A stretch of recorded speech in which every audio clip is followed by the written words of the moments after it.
être très intéressant et enrichissant, du moins c'est ce qu'on espère. Je vais partager mon écran et on va commencer tout de suite la présentation. Tac. Voilà, je pense que tout le monde voit bien. Donc, d'ailleurs, on va faire une petite présentation de vos hôtes aujourd'hui. Je vais commencer, je vais me présenter, je vais présenter ma partie, puis Roxane se présentera, elle présentera sa partie, et France, ainsi de suite. Donc, mon nom, c'est Ulysse Sabag, 5 ans d'expérience en UX design, et en ce moment, je m'occupe de tout ce qui est UX research pour Moza. Et Moza, c'est un collectif de designers, de product designers seniors qui ont l'habitude de collaborer avec des startups parisiennes et internationales. Et on les accompagne sur tout ce qui est stratégie produit, UI, UX et désormais user research. Et moi, je vais vous parler, je vais faire une petite partie au tout début pour démystifier en même pas 10 minutes la recherche utilisateur, vous expliquer pourquoi les gens ne l'en font pas, pourquoi il faudrait en faire et quels sont les deux grands pans de la recherche utilisateur. Et voilà, je donne le micro à Roxane. Yes, bonjour à tous.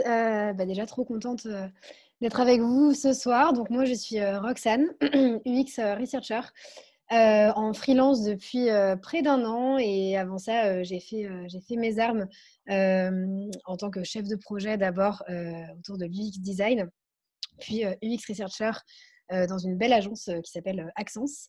Et aujourd'hui j'ai la chance d'accompagner Swile, que certains d'entre vous peuvent peut-être connaître, donc ex-Launcher, sur toutes les problématiques UX Research qu'on peut avoir sur nos différentes cibles. Donc en tout cas, content d'être avec vous. Et en ce qui me concerne, je vais pouvoir avoir la chance d'animer donc une session de test utilisateur d'un produit que l'un d'entre vous a eu la gentillesse de nous proposer au test. Donc on va pouvoir voir ensemble le test simplement de ce site ensemble pendant 10-15 minutes. Et je passe la main à France. Bonsoir tout le monde, super contente d'être là. Moi, je m'appelle France, je suis UX designer et ingénieure de formation. J'ai fait 3 ans de lead UX en agence. Et aujourd'hui, je suis CPO de Tandems. Donc, Tandems, c'est l'outil qui gère et vous aide à simplifier l'organisation de votre recherche utilisateur, notamment tout ce qui est test utilisateur et interview. Et aujourd'hui, je vais vous parler de quand on voit la valeur de la recherche utilisateur, comment est-ce qu'on fait pour en faire le plus souvent possible. Voilà. Très bien, je reprends la main et on va commencer sans plus tarder, si j'y arrive. Donc voilà, 10 minutes pour démystifier la recherche utilisateur. Très simple, on ne va pas se prendre la tête. Premièrement, on commence par un constat. La plupart des entrepreneurs et des entrepreneuses que je rencontre ne parlent pas avec leurs utilisateurs. Pourquoi? Pourquoi, me direz-vous? Le premier problème, c'est qu'il y a une manière spécifique d'approcher le développement produit quand on est entrepreneur. Et c'est que en fait, l'entrepreneur ne veut pas vraiment remettre sa vision en cause et souvent a peur de la confronter avec la réalité.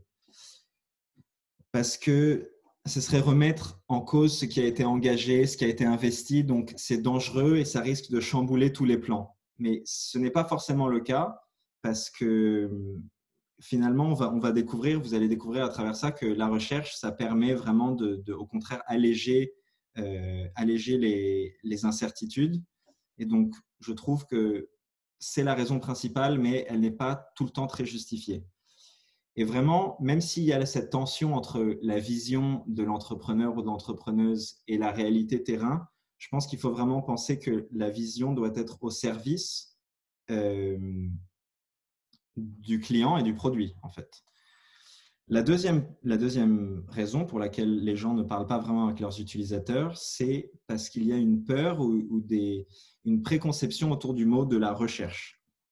Et parce que rechercher, ça évoque quoi dans l'esprit de quelqu'un? Ça évoque le fait qu'on ne trouve pas, on est en train de chercher, on n'est pas sûr de ce qu'on fait. Et les entrepreneurs et les entrepreneuses sont des gagnants et des gagnantes. Donc, ils savent où est-ce qu'il faut aller. Enfin, j'ai l'impression qu'il y a quelque chose de cet aspect-là où le mot recherche n'est pas bon.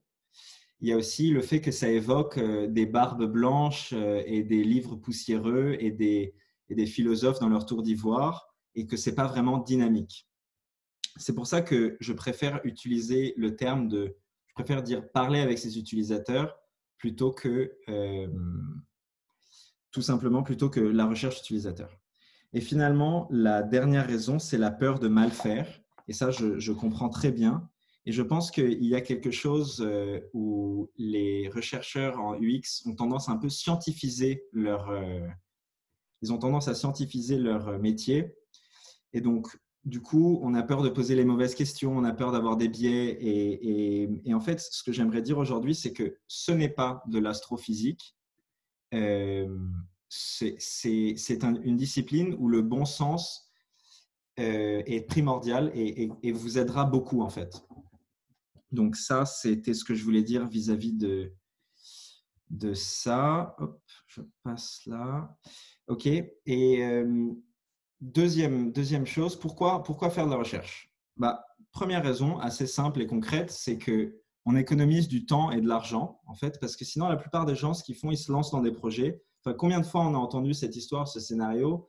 On construit un produit et il n'y a personne qui vient. Ou alors, on construit un produit, on a demandé à quelqu'un de notre entourage qui nous dit c'est super et donc on sent qu'on a la confiance.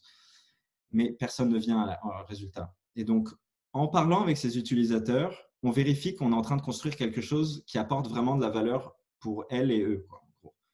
Donc, pour moi, ça me semble une manière simple d'éviter de perdre de l'argent. Et ça réduit l'incertitude autour de l'adoption du produit, ce qui est quand même un net positif pour n'importe qui est en train de construire un produit.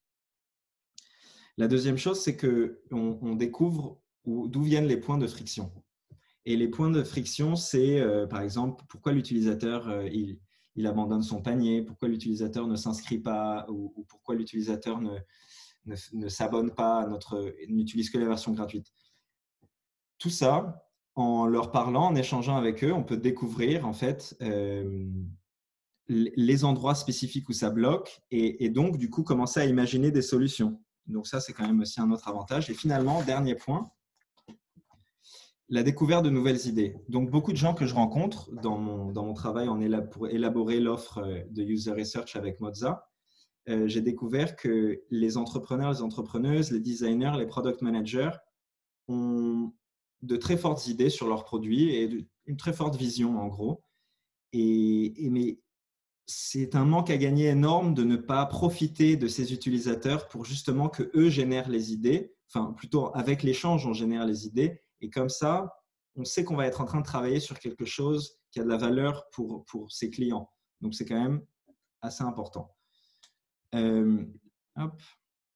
Maintenant, avant de passer la main à Roxane, j'aimerais raconter juste la différence entre deux gros pans de la recherche. Et ça va être l'exploration d'un côté et l'évaluation de l'autre côté. Donc, tout ce qui va être exploré, avec une méthode, comme vous voyez sur mon écran, je pense, une méthode simple par type de recherche.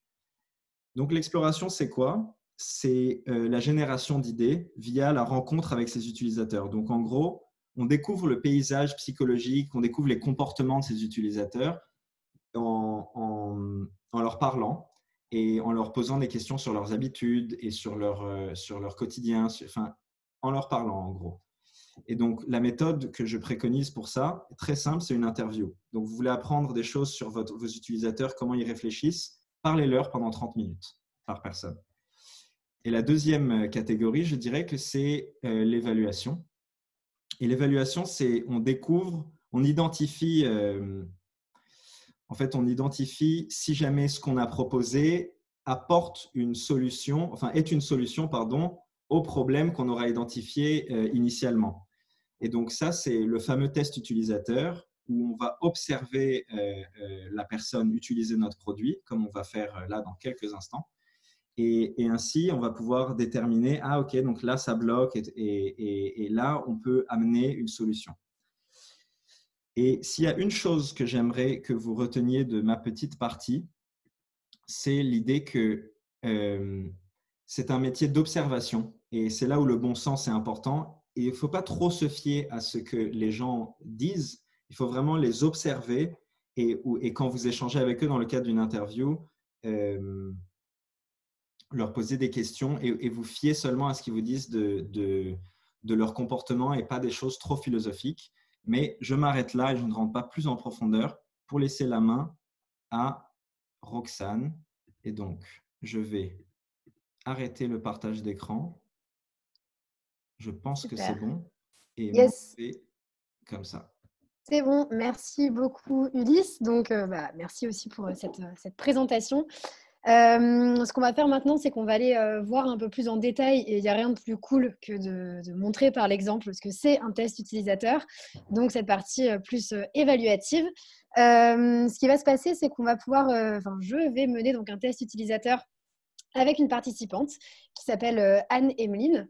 Anne-Emeline, est-ce que tu es déjà là ou est-ce que tu es encore en waiting room? Tu es là? Je suis là. Super. Super. Et on va pouvoir démarrer pour l'instant. Pas de partage d'écran tout de suite. Je vais introduire un petit peu ce qu'on va faire déjà. Merci beaucoup déjà de te rendre disponible donc, pour ce petit quart d'heure en tout cas d'échange, puis c'est quelques questions qu'on aura après.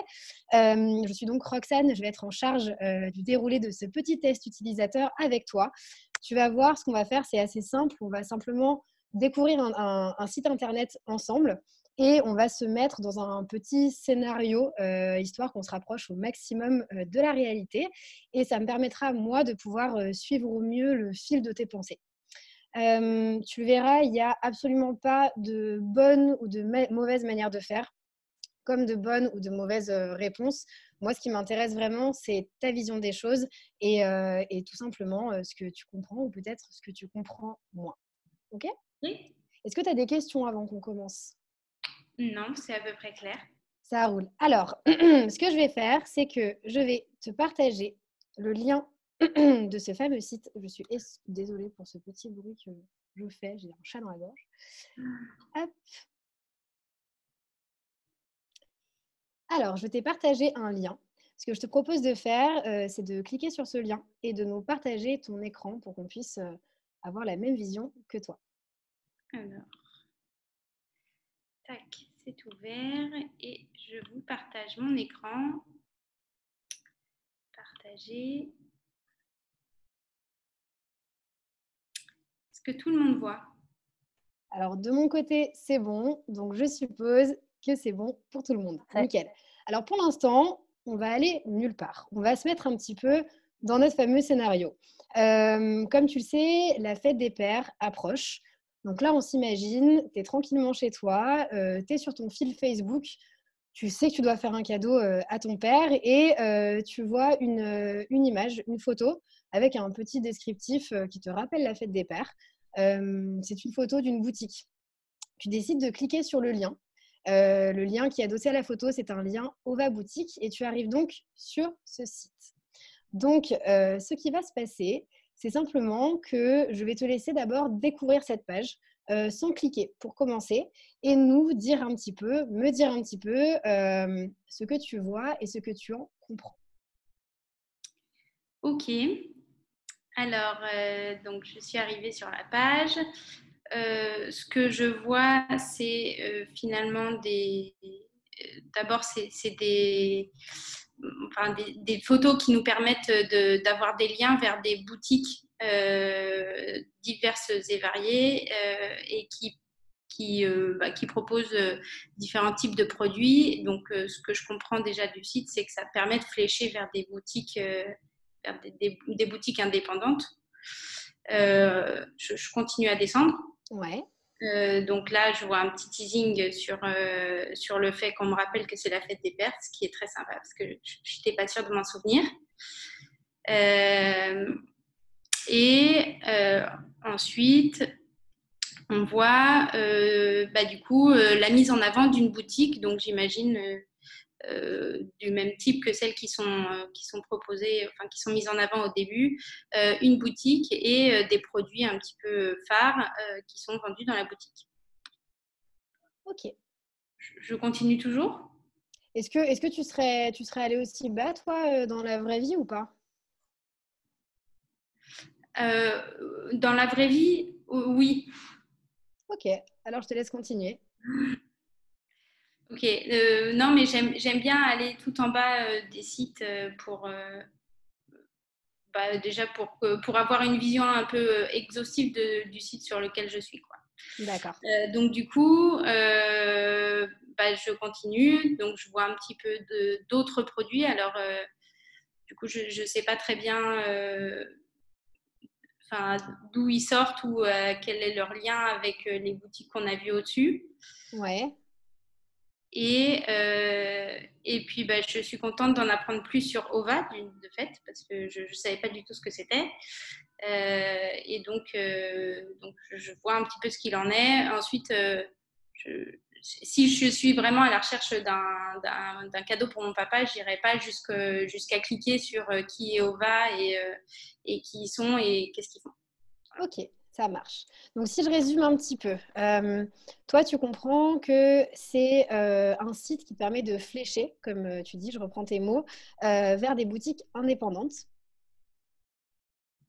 Et tu me dis aussi qu'il y a une certaine partie où tu vois des produits et ces produits, tu ne vois pas particulièrement quels sont leurs liens avec ces fameuses boutiques. Est-ce que tu peux m'expliquer un petit peu pourquoi? Qu'est-ce que tu comprends là ou ne comprends pas? Quand je suis sur cette partie-là, en fait, autant ici, je comprenais que c'était des produits qui étaient proposés par une boutique qui était nommée. Enfin voilà, donc je comprenais bien le lien avec la boutique. Mhm. Autant là, je vois des produits, des produits, mais je ne fais pas du tout le lien avec quelle est la boutique. Déjà, je ne sais même pas si je peux cliquer dessus, oui, sûrement, mais du coup, je ne sais pas, je ne comprends pas si si je vais l'acheter tout de suite ou si je vais être mis en direction d'une boutique, d'une boutique partenaire ou d'une boutique indépendante. Enfin voilà, D'accord. Ok, ça marche. Ce que je te propose de faire, du coup, c'est pourquoi pas de cliquer sur un de ces produits. ouais, je rêvais d'avoir un coton-tige réutilisable. Ok. Donc j'y vais. Ah mince, j'ai cliqué sur ajouter au panier, moi. Alors,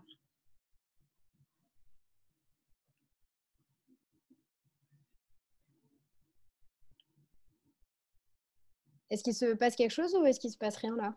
il se passe quelque chose. Je ne sais pas si mon ordinateur est un petit peu manque un peu de réactivité ou pas, mais Ça roule, pas de souci. voilà. Donc je suis sur la page du coton-tige réutilisable. Ouais, Et donc, du coup, je retrouve la boutique, une des boutiques qu'on voyait là-haut, d'ailleurs, je crois. Donc, je sais de quelle boutique, quelle boutique propose ce produit-là. d'accord.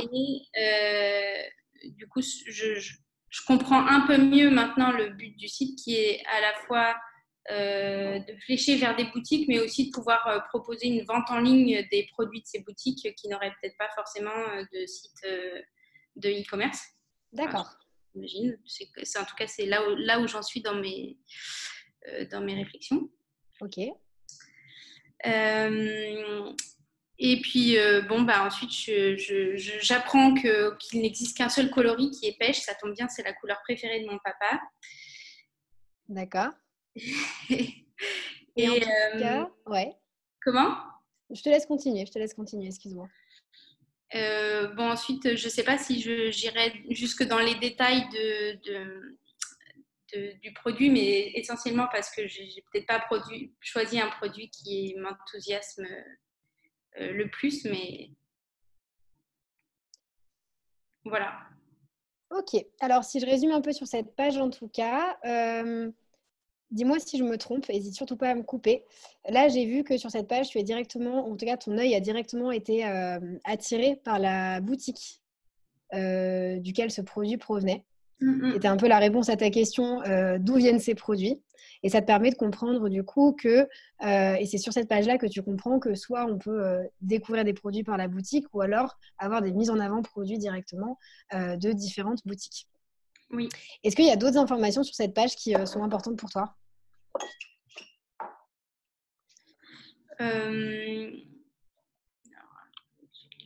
Oula, ah oui, ça m'emmène là.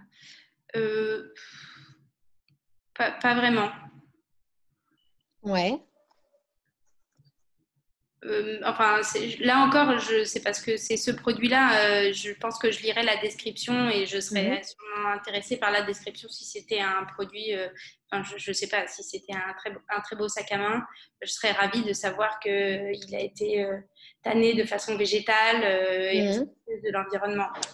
D'accord. Donc, ce serait quelque chose j'irais dans ce détail-là en fonction du produit et de l'intérêt que j'ai pour le produit. Ok. Ça marche. Ce que je te propose de faire, du coup, c'est de mettre ce produit au panier, si ce n'est pas déjà fait. Alors, j'ai peur que ce soit déjà fait parce que j'ai fait une bêtise tout à l'heure.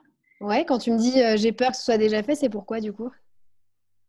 Non, mais je pense que c'est déjà fait parce que tout à l'heure, quand j'ai cliqué sur le produit, j'ai cliqué sur ajouter au panier. Donc il est là. D'accord. Ok, ça marche. Donc, si je comprends bien, quand tu étais sur la page d'accueil, tu avais ce petit encart produit et Oui, tu avais la possibilité soit de cliquer sur le produit, soit d'ajouter au panier. oui, Et tu as ajouté au panier en voulant cliquer sur le produit. exactement. D'accord. Et ça, tu en penses quoi du coup? Que c'est la fin de la journée? Ça marche? Non, oui, j'en pense que j'ai pas vraiment fait attention et je pense que je l'aurais pas fait de manière, si j'étais concentrée, si j'étais concentrée. Ça marche. Ok, donc on est sur cette fameuse page panier. Ouais. Donc on s'imagine que c'est effectivement ce coton-tige-là que tu souhaites offrir à ton père. Oui. Qu'est-ce que tu peux me dire de cette page? Alors, je sais pas qui est Anaïs. Ouais, où est-ce que tu vois ça? Anaïs, je vous remercie pour votre commande. D'accord. Je suis contente qu'Anaïs me remercie, mais je ne sais pas qui c'est. Euh, et ensuite, alors, du coup, ah oui, pardon. Bon, bah, j'ai pas spécialement de choses à dire, si ce n'est que le bouton marche pas très bien là. Ouais. Mais bon, voilà, c'est un panier classique, du coup, c'est assez clair pour moi. J'ai pas de code promo. Et qu'est-ce que tu vois du coup au niveau de la réception, du retrait de ce produit? Qu'est-ce que tu ferais?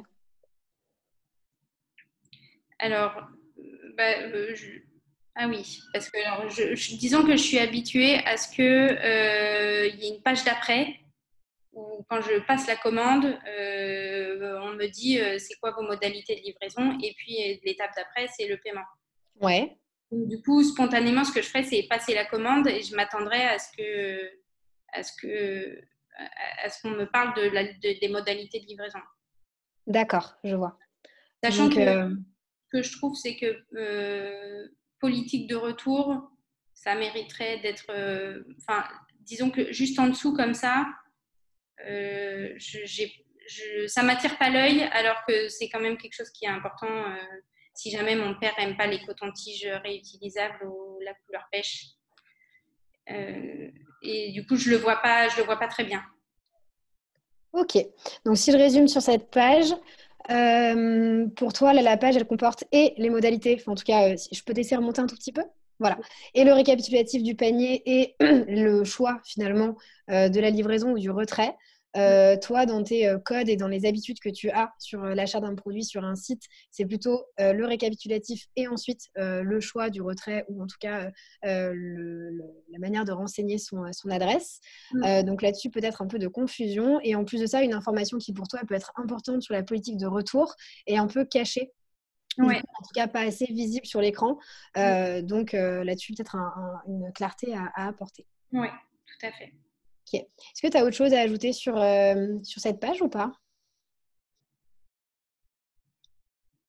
Non. Ok, ça marche. Je vais simplement arriver à la conclusion. Tout le monde sans doute, on n'arriverait pas aussi rapidement à une conclusion dans la vraie vie.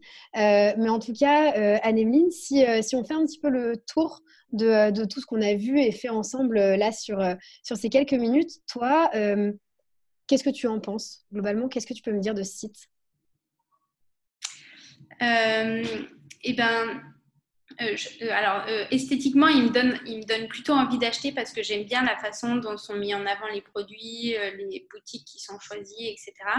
Enfin, en tout cas, ça donne envie. Par contre, je trouve que c'est dommage d'avoir été, enfin, de pas que j'ai pas capté tout de suite quel était vraiment le but du site, qui est en fait à la fois double de promouvoir des boutiques, j'imagine, qui vont dans un certain esprit, mais aussi de pouvoir leur proposer un site de e-commerce finalement. Et ça, j'ai mis du temps à le comprendre et je trouve que c'est dommage de devoir cliquer sur un produit pour que ça arrive tout de suite. D'accord. Donc, en tout cas, des difficultés à comprendre vraiment où est-ce qu'on veut en venir avec ce site en premier lieu et depuis la page d'accueil. Est-ce que tu vois autre chose que tu aimerais ajouter ou pas? Est-ce que je peux revenir en arrière Oui, bien sûr. pour voir si j'ai autre chose ensuite, on n'a pas du tout exploré les autres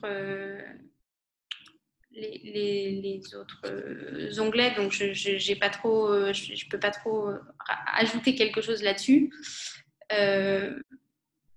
Disons que je trouve ça étonnant pour un site comme ça, que l'onglet Notre Histoire arrive aussitôt, puisque finalement c'est quelque chose c'est un site qui a vocation à vendre des produits, donc d'ailleurs je sais même pas ce que dit Notre Histoire, mais en tout cas ça m'étonne que ça arrive là, alors que finalement je le verrais plutôt, je sais pas, en bas dans le footer ou voilà. Ouais, pourquoi du coup? Parce que finalement, sinon, tout le reste semble être des produits et perdu au milieu de tout ça, on a quelque chose qui est en rapport avec l'entreprise qui a derrière le site. Du coup, je trouve que ça manque de cohérence. D'accord, c'est bien noté. Ok, et du coup, dernière petite question pour toi. Si je te demande de nous donner une note entre 0 et 10, 10 étant la meilleure note pour évaluer un peu ce que tu as vu et fait ce soir, qu'est-ce que tu nous dirais? Je dois évaluer le site ou je dois Le évaluer site, la qualité effectivement, du oui. test utilisateur que Le j'ai site, excuse-moi. Eh bien, je sais pas, je dirais peut-être 7. Ouais, 7 sur 10, et pourquoi du coup? Parce que je suis une fille sympa. Ouais, c'est-à-dire?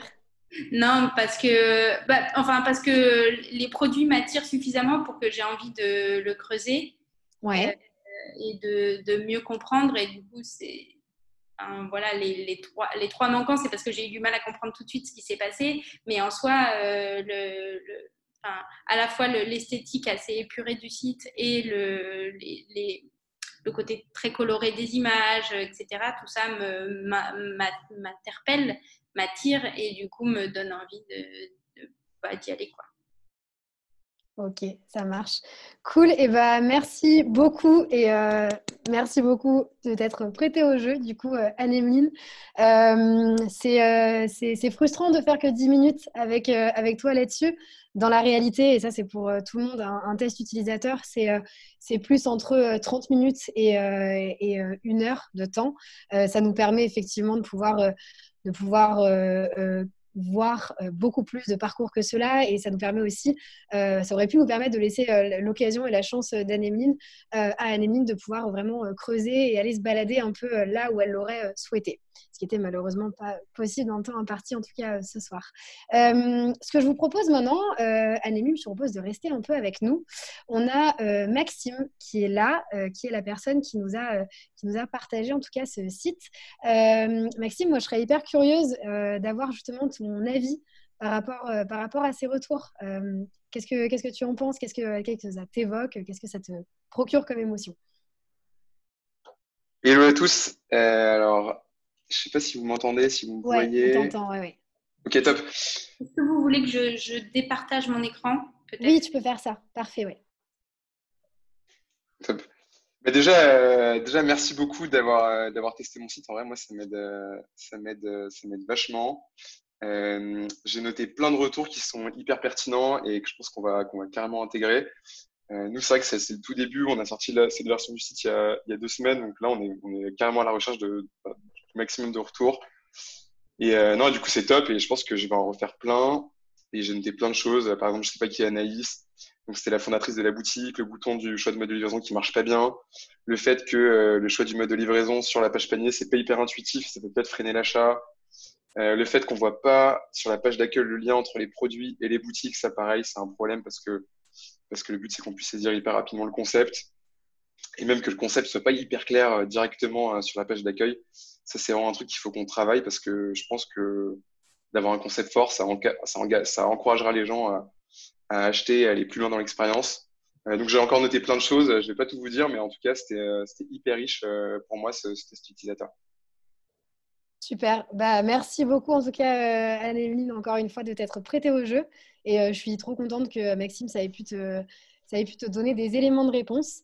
Si je reboucle un petit peu du coup avec notre sujet, l'intérêt pour nous de vous présenter justement ce test utilisateur en live, c'est de vous montrer qu'avec quelques questions, et je pense que vous êtes rendu compte de ça, j'ai très peu parlé. Mon rôle à moi, c'est d'écouter Emeline.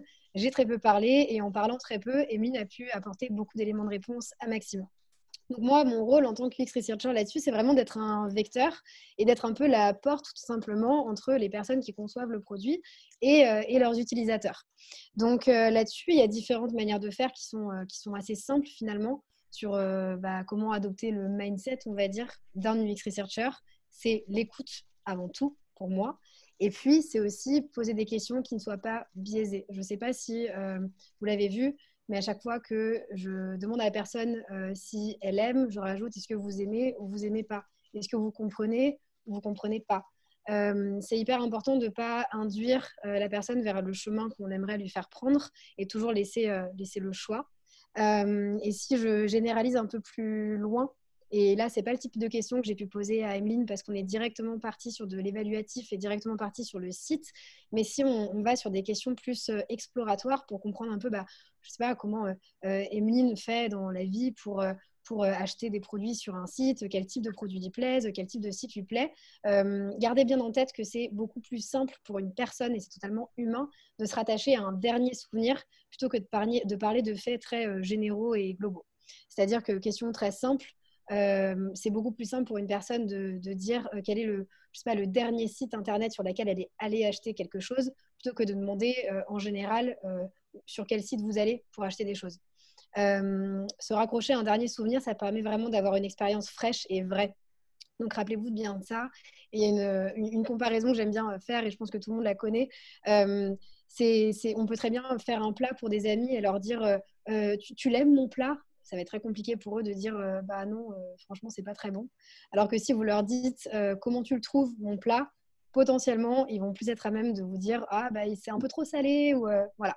Donc vraiment partez du principe de voilà, pas biaiser et toujours laisser le choix à vos users de vous dire si ça va ou si ça va pas. C'est tout bon pour moi. Du coup, je vais pouvoir passer la main à France. Yes, trop cool. Merci beaucoup, Roxane. Merci encore à Emeline et Maxime de vous être prêtés à ce jeu. Peut-être avant de passer à ma partie, s'il y a des questions, c'est peut-être un peu le moment par rapport à comment faire un test utilisateur, comment poser des questions. S'il y a des gens qui ont des questions, n'hésitez pas. Je pense que c'est mieux de le faire là que de le faire après ma partie parce que ça va être un peu déconnecté et tout. Donc, ouais, carrément, n'hésitez pas. Est-ce que quelqu'un a des questions? Alors, hop, je me permets de revenir un tout petit peu. J'avais noté une question. Alors, j'ai 3 questions. J'ai d'abord Paul qui a demandé « Que penses-tu des autres méthodes d'exploration type focus group, shadowing, etc. » Bon, alors moi je pense que dans 80% des cas, pour une startup et un produit B2B, B2C bien sûr et B2B, pas des plus complexes, l'interview va amener une valeur, c'est une valeur sûre, ça marche très bien. Je suis un peu contre philosophiquement les focus group parce que je pense que c'est un outil marketing. Enfin, ça vient de la discipline de la market research et pas de la user research. Et dans les groupes, il y a des biais de groupe. Il y a genre la personne qui va avoir le plus confiance en elle, qui va imposer un peu sa pensée aux autres. Donc, je ne suis pas très fan des focus group. Il y avait une deuxième question qui m'était posée, je pense. C'était une question de Romain. est-ce qu'on peut déduire qu'il s'agit d'un dark pattern dans le cas où Anne-Emeline a ajouté involontairement le produit à son panier? Alors, je vais me permettre de répondre. Je n'irai pas jusqu'au dark pattern parce qu'on n'est pas dans la… On n'essaye pas vraiment de… Effectivement, elle a cliqué sans faire exprès, je pense, mais je ne pense pas que c'était c'est une décision consciente du design du site. Contrairement au Infinite Scroll, par exemple, où là, c'est consciemment, ils ont décidé que genre, il fallait regarder de plus en plus de contenu. Je pense que c'est… Enfin, voilà. Et dernière question que je vais prendre, après, si Roxane ou France, vous voulez répondre aux questions qui vont suivre. Combien de tests utilisateurs? Je réponds à la question de Charlotte. Alors, pour ce qui est de l'évaluation, on dit souvent le chiffre magique de 5. Je pense qu'avec 6, c'est pas mal parce que comme ça, si jamais vous avez quelqu'un qui ne vient pas ou quelqu'un qui n'est pas du tout la bonne cible finalement ou quelqu'un qui ne vous donne pas des insights de qualité, c'est mieux. Et pour la prochaine question, je passe la main à France. Tu veux répondre ou Roxane, comme vous voulez. C'est sur la durée idéale pour le test utilisateur. Vas-y, Roxane, peut-être. Ok, pas de durée idéale, plutôt une durée maximale. On part du principe que la concentration d'un être humain n'est pas non plus extensible à l'infini. Moi, je conseille vraiment de ne pas garder quelqu'un pendant plus de 1 heure, 1h15 grand maximum. Et après, sur la durée, ça dépend juste de vos objectifs et de ce que vous voulez montrer. Si ce que vous voulez montrer, c'est court, et ben, c'est cool. On passe que 20 minutes avec la personne et ça suffit largement. Une durée standard, c'est entre 30 minutes, 45 minutes, 1 heure. Mais moi, je suis plus sur une durée maximum. N'embêtez pas quelqu'un pendant plus d'1 heure. Après, ça devient compliqué de sortir des choses qualitatives. On n'a pas besoin de plus de temps. Donc, plutôt une durée maximum de 1 heure, 1h15. C'est aussi un peu pour ça que moi, je ne suis pas trop pour les focus groups. Les focus groups, on a un peu l'habitude de faire des focus groups de 3-4 heures. C'est énorme, c'est très dur. Et du coup, forcément, au bout d'un moment, les gens, il va y avoir 1 ou 2 personnes qui ont un caractère un peu fort et plus d'énergie, qui vont assez vite prendre le dessus et les autres vont s'effacer rien que par la fatigue, en fait. Voilà. Et donc, du coup, ça va biaiser l'ensemble de l'étude. Un peu la raison pour laquelle je ne suis pas très fan, moi non plus, des focus groups. Qu'est-ce qu'on avait dit comme question? Il faut en faire tous les combien de tests utilisateurs comme ça à chaque nouvelle feature? Tous les jours? Non, je rigole. Si. Il faut faire très souvent des tests. On peut le faire continuellement. Vous pouvez le faire 1 fois par semaine et tout le monde sera très content. Vous n'êtes pas obligé d'en faire avec 15 utilisateurs à chaque fois. Mais le but, c'est juste de pratiquer la recherche et de parler avec ces utilisateurs fréquemment, je dirais. Pendant ce webinaire, vous traitez uniquement… on peut prendre encore peut-être 1 ou 2 questions et après on passe à la suite. Et puis on refera une série de questions à la fin de la partie. Ça roule. Juste, pendant ce webinaire, vous traitez uniquement des tests utilisateurs ou est-ce que vous allez aborder les interviews? On n'a parlé que des tests utilisateurs. On ne parlera pas des interviews. Pour les supports, sur quel support on fait tester et la question des outils, on va vous envoyer un mail à la fin avec des informations et des outils et des ressources. Et on répondra à ces questions à ce moment-là. Je pense que c'est mieux comme ça. Peut-être pour la question sur les interviews, peut-être pas tout de suite, mais on pourra voir ça à la fin. Du coup, je m'adresse à Martella. Si tu as des questions en particulier sur les interviews, n'hésitez pas à les mettre et on pourra quand même un peu en discuter à la fin. L'objectif aujourd'hui, c'était de montrer une méthode possible de recherche utilisateur qualitative. Donc, on est parti sur les tests utilisateurs parce que c'est assez interactif. Si vous avez des questions en particulier sur les interviews, ça n'empêche pas qu'on pourra y répondre après. Mais il n'y aura pas de focus particulier dessus pendant ce webinaire. Est-ce que du coup, c'est bon? Je passe. Yes, ok. Alors, du coup, moi, je vais vous partager mon écran.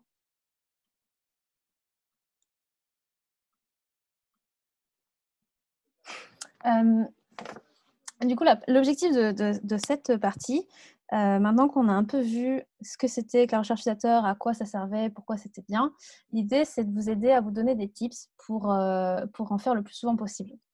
Parce qu'en fait, quand on apprend de ces utilisateurs, qu'on commence à faire cette démarche, on se rend compte assez vite que c'est hyper précieux et on en veut tout le temps, on en veut plus. Sauf que derrière, ça pose des questions de comment on s'organise pour le faire. Et c'est là que comme les gens vont commencer à mettre en place des process qui vont être lourds, qui vont être compliqués à mettre en place. Et ce n'est pas l'objectif de cette présentation. En fait, l'objectif de cette présentation, c'est de vous donner des tips beaucoup plus légers qui vont permettre d'apprendre aux utilisateurs de façon continue. Parce que, en fait, je sais qu'on est... pour deux raisons. D'abord, il y a un mythe qui existe, qui est de dire quand on fait de la recherche utilisateur, on fait une étude et puis on apprend des choses et puis c'est très bien et on met ces apprentissages dans une boîte qu'on met de côté. Et derrière, on attendra la prochaine étude dans 6 mois pour recommencer à apprendre. Et ça, c'est un mindset que je trouve dangereux parce qu'en fait, l'apprentissage, c'est vraiment quelque chose de continu. Ça ne peut pas être quelque chose même si on le fait de manière récurrente, ça ne peut pas être uniquement ponctuel. Et donc, je trouve que quand on se concentre trop vite, trop tôt sur des notions de process, de mettre en place quelque chose de plus cadré et organisé, on risque de tomber dans cette notion de on ne sait pas faire le process bien, donc on va organiser des trucs sur du très long terme, mais donc du coup, on va attendre d'être au moment où on va faire la recherche utilisateur pour apprendre et on ne va pas le faire en continu. L'autre raison, c'est que on est tous ici des gens hyper busy, on n'a pas le temps, surtout quand on est entrepreneur. On ne peut pas mettre en place des process trop compliqués, ce serait beaucoup trop d'efforts et derrière, pas sûr d'avoir de la valeur. Du coup, moi, je vais vous partager par rapport à 4 points des tips qui vont vous permettre d'être sûr de pouvoir en faire de manière plus continue, mais aussi de pouvoir en tirer de la valeur à coup sûr.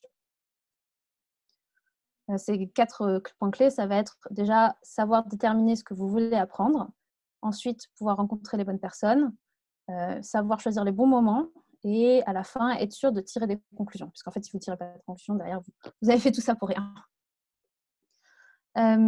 Sur le premier point, que voulez-vous apprendre? Pourquoi est-ce que c'est une étape clé?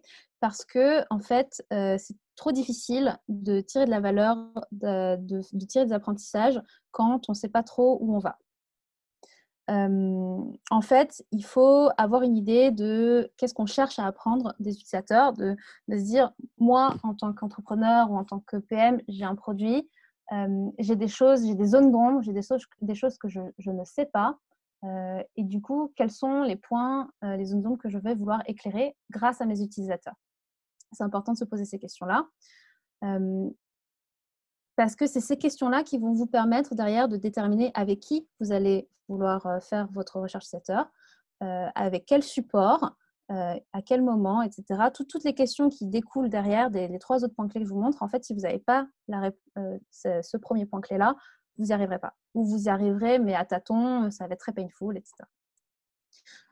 Une bonne question de recherche, une bonne question à se poser, c'est une question qui en fait est assez spécifique, actionnable, quelque chose où vous savez que vous êtes capable de mettre les moyens pour y répondre. Typiquement, une mauvaise question, ce serait quelles sont les zones du cerveau qui s'activent quand on mentionne ma marque? Déjà, parce que pour pouvoir le tester, il vous faudrait du matériel qui est compliqué d'accès, sauf si vous êtes, je ne sais pas, vous êtes dans un laboratoire, mais sinon ça va être très dur. Et même si vous étiez capable d'avoir la réponse à cette question, honnêtement, qu'est-ce que vous en feriez? C'est le cerveau, le cortex préfrontal qui s'active quand on mentionne ma marque. Super. Donc, du coup, ça, ce n'est pas une bonne question parce que ce n'est pas actionnable. Mais une meilleure question, ce serait à quoi est-ce qu'on pense quand on mentionne ma marque? Et là, si vous avez effectivement des questionnements par rapport à votre branding, à votre positionnement, ça, c'est une question qui serait intéressante. On parlait d'exploratoire évaluatif tout à l'heure. Une question de recherche, c'est-à-dire c'est pas une question qu'on pose à un utilisateur, hein, c'est une question que vous posez à vous-même. Une question de recherche exploratoire intéressante, ce serait quelles sont les dépenses des jeunes Françaises de 30 ans les plus courantes, parce que ça vous indique sur quelle cible vous êtes, ça vous indique quel domaine vous cherchez à comprendre, et donc du coup derrière vous savez qu'en fonction des réponses vous êtes capable de lancer un nouveau produit ou un nouveau service. Dans de l'évaluatif, quelque chose de plus concret à se poser comme question, c'est comment est-ce que les visiteurs de mon site trouvent un produit qui leur plaît. C'est typiquement ce qu'on a vu tout à l'heure dans l'exemple avec Roxane sur le user test avec Anne-Emeline. On sait avec qui est-ce qu'on veut tester les visiteurs du site et sur quoi, sur quel support, le site, sur la partie exploration du site web. Et une fois que vous avez déterminé ces questions, les questions que vous vous posez, les zones d'ombre sur lesquelles vous voulez porter un éclairage, derrière, vous allez pouvoir déterminer les questions que vous allez poser concrètement à un utilisateur. Parce que après, l'amalgame qu'il ne faut pas faire, c'est de dire, ah ben moi je sais quelle question je me pose, et du coup je vais aller poser directement cette question à un utilisateur. C'est beaucoup trop biaisant en fait. Et c'est pour ça que typiquement tout à l'heure, Roxane, elle voulait avoir une idée de est-ce que les gens comprennent le principe de OVA, du site qu'elle a testé quand ils arrivent dessus. Elle n'a pas demandé tout de suite est-ce que tu comprends le concept du site. Elle a laissé Anne-Emeline explorer un peu la home. Elle lui a demandé ce qu'elle en comprenait. Elle a un peu creusé quand elle lui a parlé des boutiques, etc. Mais elle ne lui a pas directement posé la question qu'est-ce que tu as pensé du concept. Voilà, donc séparation entre les questions vraiment de ce que moi je me pose comme question en tant que personne qui crée le produit et ce que je veux que les utilisateurs répondent. La deuxième partie, donc, du coup, qui va être induite de celle-là, c'est maintenant vous savez quelles questions vous allez poser. Vous allez vouloir rencontrer des gens pour leur poser ces questions et où est-ce que vous allez trouver ces personnes. Le piège dans lequel il ne faut pas tomber, c'est de tester uniquement avec des gens qu'on connaît, sa famille, ses amis, ses collègues proches. Parce que d'une part, ils vont vouloir être gentils avec vous, ils ne vont pas vouloir vous blesser, donc ils vont naturellement pas être aussi francs. Ils ne sont pas forcément dans votre cible et de toute façon, au bout d'un moment, votre carnet d'adresses, vous allez tourner en rond assez vite dedans et du coup, vous allez, à force de toujours leur poser les questions, ils vont connaître par cœur votre produit et du coup, ils ne seront plus dans les mêmes conditions, ils ne seront plus vraiment dans votre cible. Alors vous, ce que vous voulez être, c'est trouver les bonnes personnes. Pour trouver les bonnes personnes, vous pouvez vous pencher sur deux sources. Les sources qui sont plutôt que vous connaissez, vous maîtrisez déjà. Et ça va être vrai quand vous voulez rencontrer vos utilisateurs. Et les sources de gens que vous ne connaissez pas encore, qui vont être plutôt des prospects potentiels ou les utilisateurs de vos concurrents. Et pour trouver les gens dans vos utilisateurs, vous pouvez, en fait, vous avez plein de points de contact avec vos utilisateurs, donc profitez-en. Vous pouvez faire une campagne de mailing avec un questionnaire et leur demander s'ils sont intéressés pour venir discuter avec vous ou faire un call. Vous pouvez passer par votre support. Dans le cas du B2B, je conseille toujours de passer par les sales parce qu'ils ont une bonne relation avec les clients habituellement et donc du coup, ils peuvent vous trouver vraiment les personnes qui correspondent à votre cible.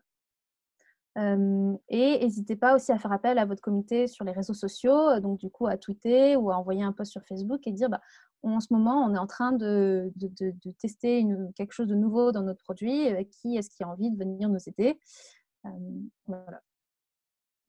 Vous pouvez aussi, pour les utilisateurs en dehors de vos utilisateurs à vous, vous pouvez aller chercher sur des forums ou des communautés dédiées. Par exemple, vous ciblez des voyageurs, et ben vous allez aller sur des sites type leroutard.fr, etc. En leur disant on cherche des gens qui aiment voyager, qui seraient disposés à discuter avec nous 30 minutes. Vous pouvez aller à des événements. Vous pouvez même aller dans la rue. C'est un truc qu'on appelle le guérilla testing, c'est d'aller là où sont les gens et y aller avec un prototype ou un site web ou un produit ou même des trucs sur du papier et de les solliciter dans la rue. Ça se fait beaucoup dans des Starbucks ou dans des salles d'attente pour les trains en gare, etc. Parce que c'est des moments où les gens sont assez chill, ils ne sont pas pressés, ils sont dans l'attente de toute façon. Et donc, du coup, c'est l'occasion. Nous, on a connu le cas d'une boîte où ce qu'ils faisaient, c'était qu'ils testaient, ils testaient aux arrêts de tram qui étaient juste en dessous de chez eux parce qu'ils savaient que l'attente entre deux trams, c'était 7 minutes. Et donc, du coup, ils y allaient, ils avaient 7 minutes de guérilla testing avec des gens qui étaient en train d'attendre le tram et c'était parfait pour eux. Et si vous avez du budget, vous pouvez recruter dans un panel. L'avantage du panel, c'est qu'ils disposent d'un réseau potentiellement de gens que vous auriez beaucoup de mal à atteindre. Après, effectivement, c'est un budget à mettre dedans. Quoi qu'il arrive, quelle que soit votre cible, moi, je vous conseille très fortement de préparer une contrepartie, c'est-à-dire un reward pour, d'une part, inciter les gens à venir faire ces discussions avec vous et d'autre part pour montrer que vous respectez leur temps parce que si vous montrez que vous respectez leur temps, eux, ils seront plus à même de respecter votre temps en retour et du coup, vous allez éviter ou du moins minimiser les risques de personnes qui ne viennent pas ou qui se décommandent à la dernière minute. Et dans le cas où vous faites vraiment, vous n'êtes pas dans du guérilla, où vous voulez mettre en place des créneaux horaires pour faire ces tests utilisateurs ou ces interviews, je vous conseille aussi de préparer toujours un peu plus de temps, du temps de battement, parce que vous ne savez pas si vous allez prendre du retard sur vos discussions. Comme c'est une discussion avec quelqu'un, c'est toujours mieux d'éviter de dire « Ah bon, ben, alors, je suis désolée, c'était très intéressant, mais il faut que j'aille voir la prochaine personne. » Donc, prenez en compte ça, prenez en compte que les gens vont être en retard parce que c'est la vie. Ces gens-là travaillent, ils ont potentiellement des enfants qui tombent malades ou des accidents de voiture.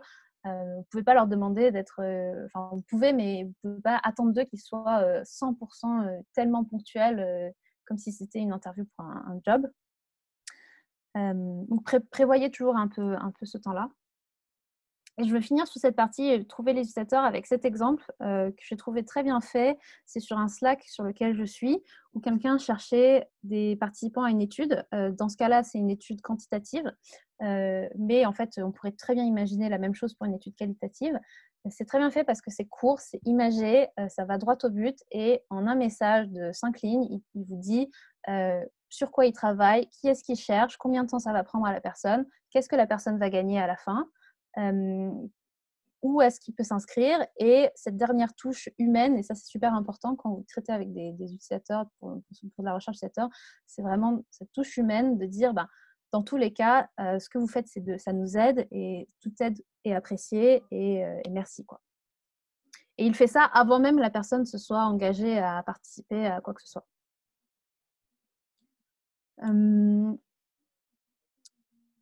Ça, c'était sur la partie où trouver les bonnes personnes. Maintenant, il y a la question de quand est-ce qu'on peut faire ça. Alors moi, je vous ai parlé de le faire en continu, effectivement. Mais si je pars sur une question de process, de manière générale, si je devais schématiser un cycle de vie de construction d'un produit, on va créer des solutions, prototyper, implémenter, etc. Les 3 meilleurs moments, les moments idéaux, si vous pouvez vous caler là-dessus, c'est tant mieux, parce que c'est vraiment là que vous allez récupérer le plus de valeur.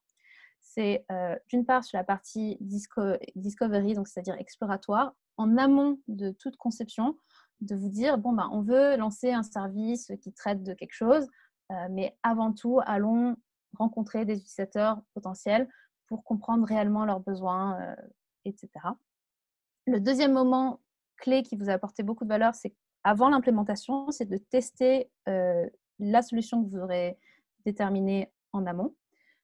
Et ça vous permettra en fait de vérifier que vous n'allez pas vous lancer dans une implémentation qui en fait ne correspond pas bien aux besoins, de vérifier que vous avez bien compris quels étaient les problèmes de vos utilisateurs et que vous avez trouvé la solution adéquate.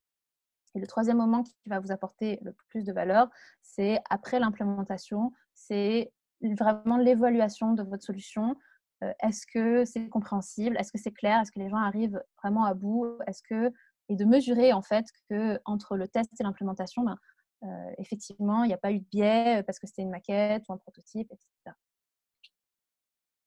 Bon, après, moi, je dis tout ça, c'est l'idéal. Le problème, souvent, c'est que dans les équipes de design, de UX Research et de produits de manière générale, essayer de caler un cycle de recherche utilisateur à un cycle de conception de produit, c'est de quoi s'arracher les cheveux. Il y a plein d'articles qui expliquent, et c'est aussi pour ça que je vous dis, construire un process, ça devient assez vite, assez lourd, parce que ça demande de synchroniser tellement de gens.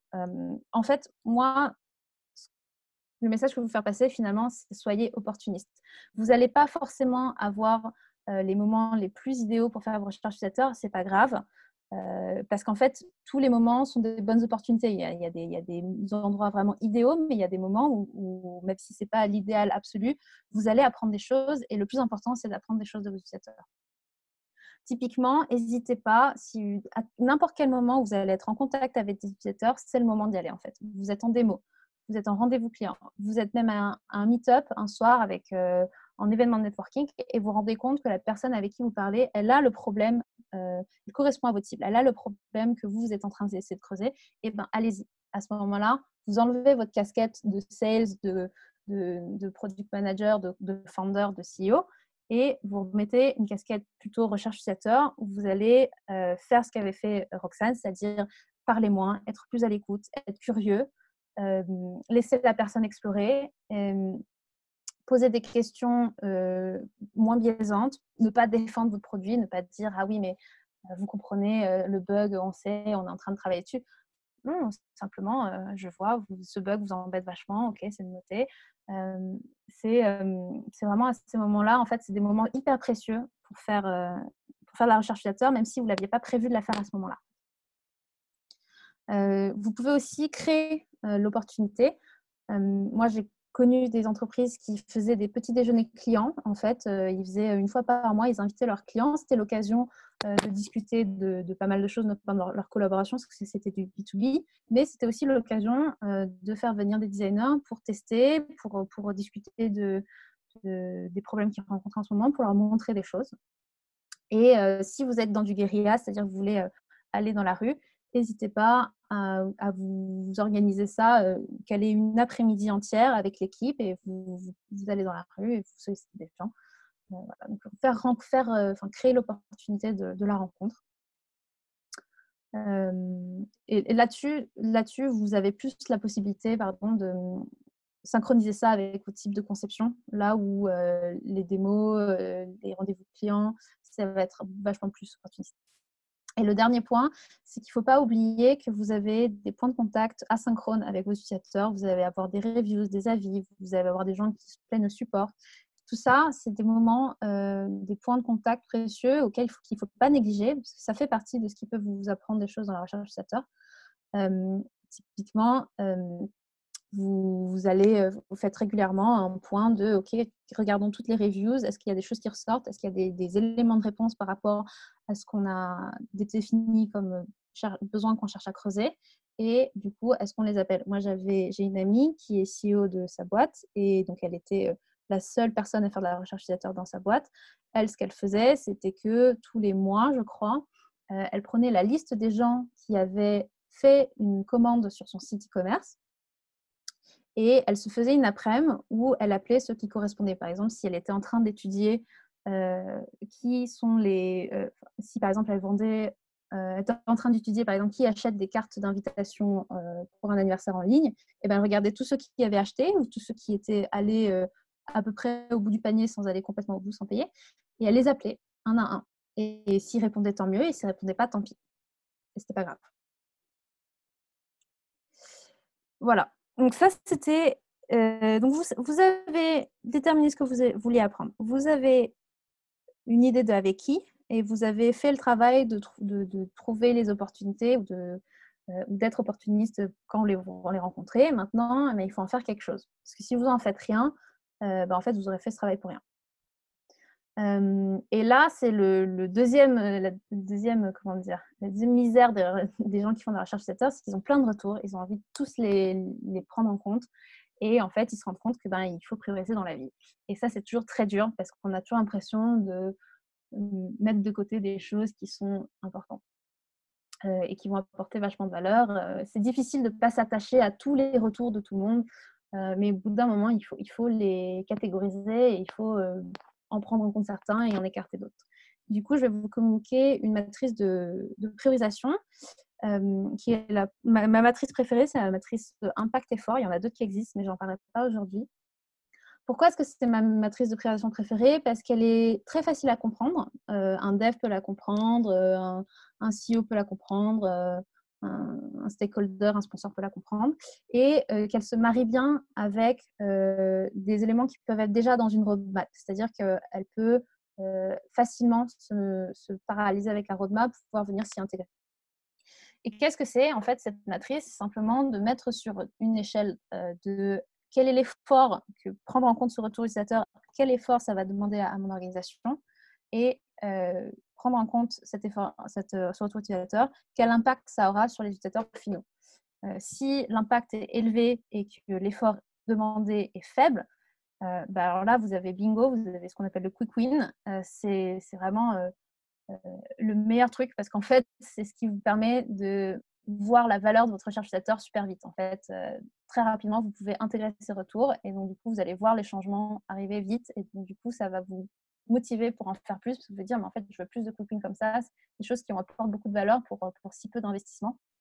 Derrière, vous allez avoir ce qui demande beaucoup d'efforts mais qui a un grand impact. Et là, c'est l'occasion de créer des nouvelles team projets, de générer des nouvelles idées pour le produit. Et ça, c'est toujours assez exciting. Et ensuite, vous avez ce qui vous demande peu d'efforts, mais qui vous demande peu d'efforts, mais peu d'impact. Ça, c'est des choses que vous pouvez laisser de côté. Vous pouvez les garder dans un coin.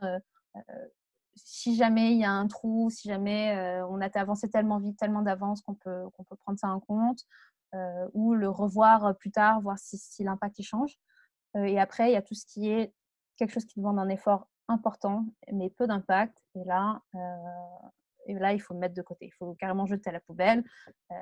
C'est un peu triste de dire c'est des gens qui ont fait l'effort de nous faire des retours et derrière, on n'en prend pas compte.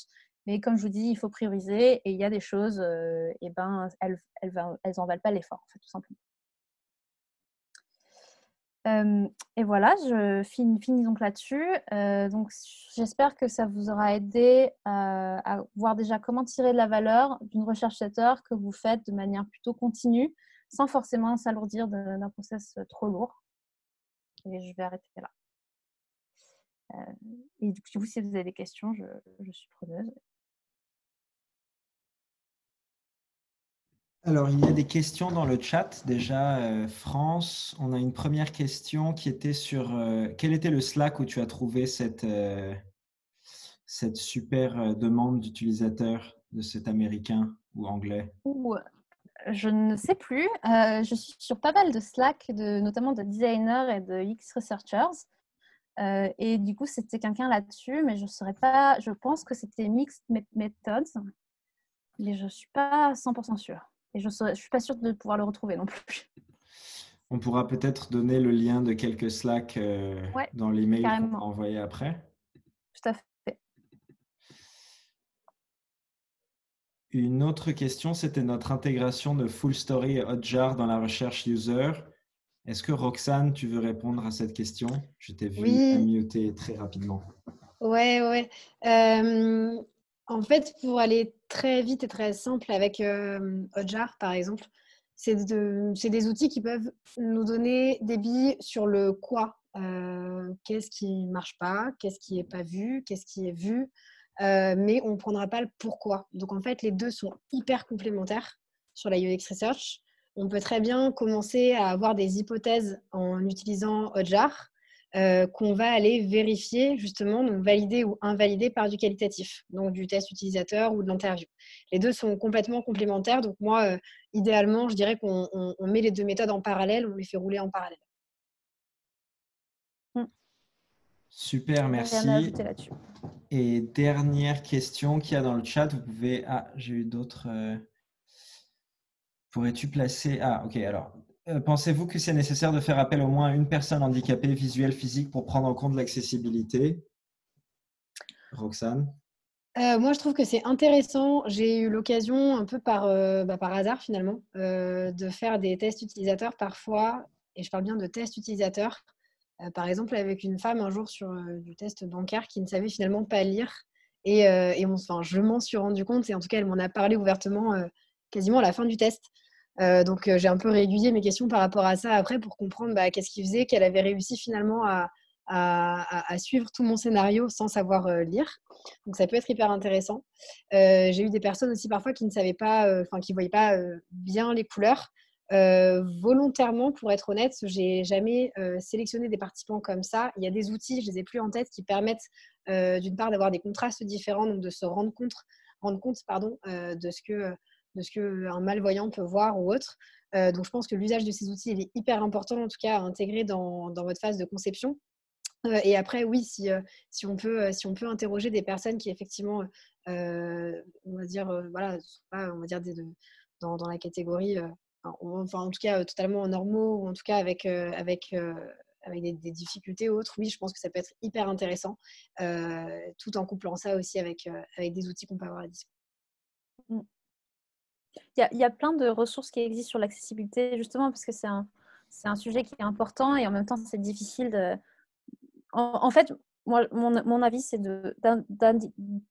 d'inclure automatiquement une personne handicapée dans chaque session de test. C'est une contrainte très lourde qui va être très dure à réellement appliquer.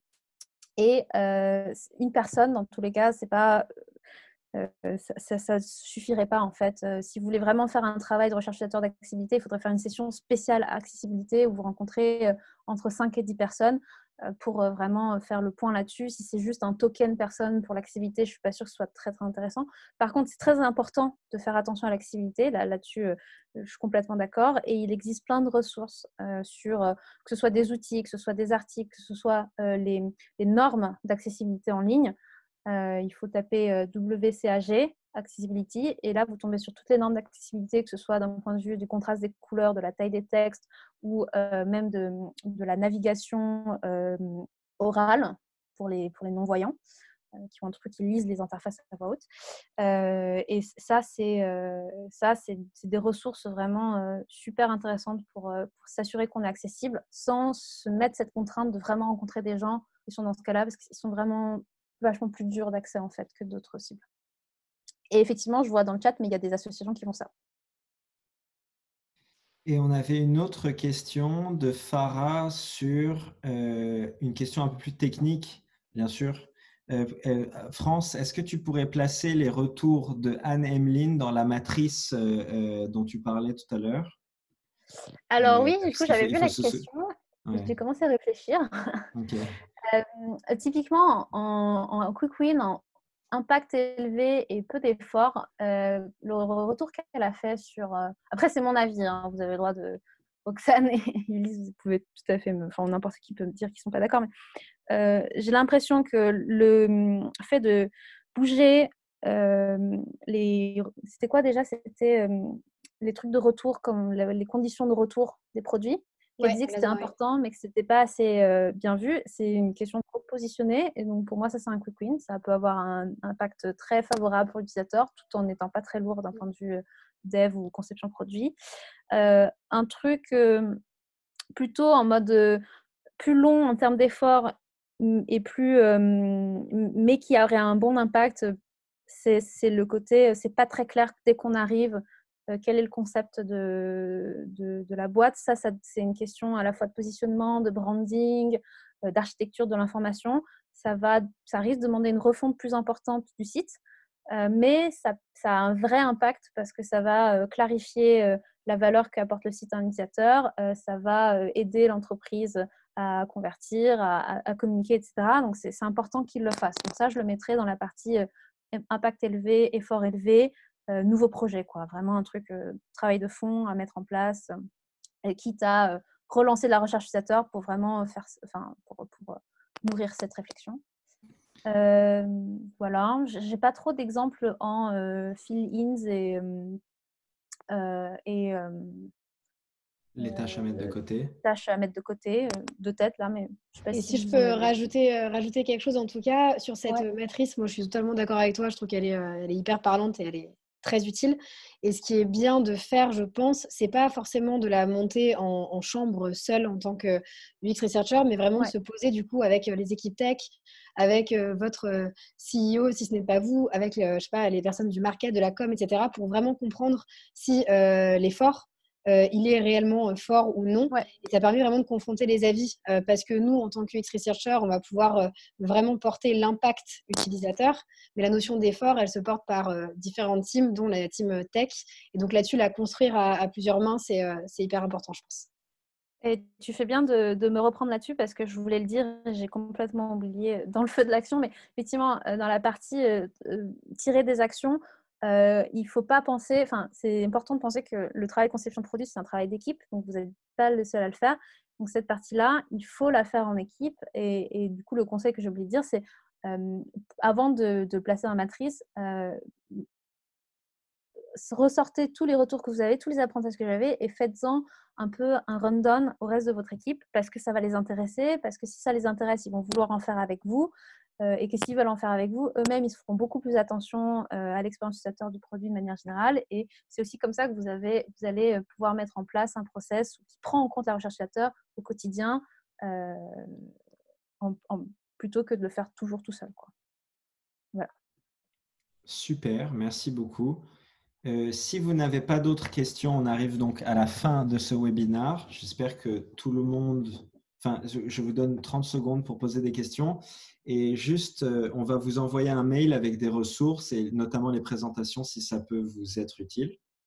Et des ressources diverses et variées sur comment faire de la recherche utilisateur en toute tranquillité. Je ne reçois pas de nouvelles questions dans le chat. Donc, je pense qu'on peut se dire au revoir. Merci à vous. Hein. Je réponds dans le chat. Merci à tout le monde. Merci beaucoup. C'était top de partager ça avec vous, en tout cas. Ce webinaire est enregistré, et il sera partagé. Et je vous dis à toutes et à tous, très bonne soirée.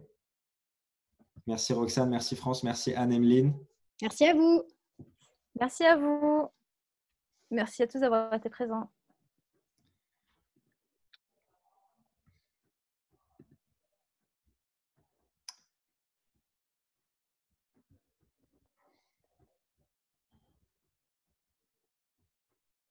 Est-ce qu'il y a un autre webinaire qui commence juste après? Je ne sais pas. Pourquoi pas.